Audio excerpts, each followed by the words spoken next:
আসলে আমরা দু চোখে যা দেখি তা সবই যেমন দেখা যায় তেমনটি নয়। দূর থেকে দেখলে মনে হয় যেন সবই ওই পারের সব কিছু যা আছে সব অনেক উজ্জ্বল, অনেক আনন্দ, অনেক সুখ।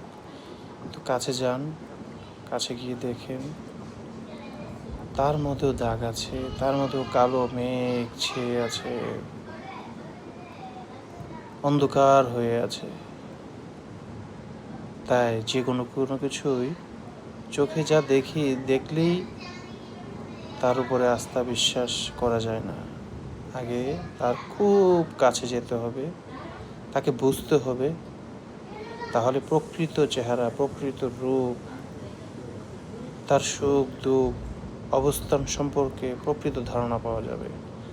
তার উপরে বিবেচনা করে এগোতে হবে, তাহলেই জীবনে সফলতা ও কামিয়াবি আসবে ইনশাআল্লাহ।